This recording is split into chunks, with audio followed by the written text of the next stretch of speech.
Bizning kooperatsiyamizda zumli pastasi esa juda ham oz turkisiz, ko'pirilishi va og'zingizdagi tishlaringizni, milklaringizni tozalashi juda ham zo'r bo'ladi. Assalomu alaykum hurmatli kuzatuvchilar.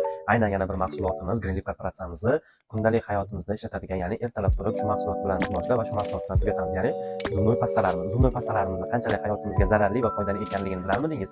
Aynan bizning Greenleaf korporatsiyamizning zumli pastalari ekologik sof toza bo'lgani uchun inson hayotiga hech qanday zarari yo'q. Ko'chadan olib ishlatadigan o'sha mashhur bo'lgan zumli pastalarimizdan biri, mana qo'limizda eksperiment qo'shib beramiz sizlarga.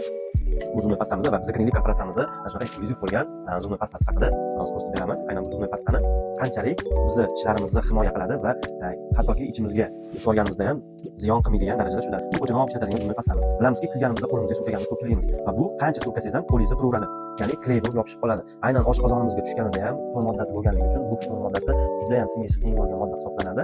Har xil kasalliklarni, oshqozon kasalliklarini keltirib chiqaradi. Bizning Greenleaf korporatsiyamizning zumli pastasi esa juda ham oz turkisiz, ko'pirilishi va og'zingizdagi tishlaringizni, milklaringizni tozalashi juda ham zo'r bo'ladi va teringizga, ya'ni tanangizga, oshqozoningizga juda ham zo'r singib ketadi. Bu zumli pastalarimizni turlari juda ham ko'p, mana shu turlarda mavjud va bu zumli pastalarimiz insonni organizmiga, ya'ni ichaklarimizga tushganda ham hech qanaqa ziyon keltirmaydi, hech qanaqa kasalliklarni keltirib chiqarmaydi va hayotimizda qanaqa mahsulotlarni ishlatib va ko'chadan olib ishlatayotgan mahsulotlarni ham hattoki har xil kasalliklarni o'zimizni pulimizga sotib olyapmiz.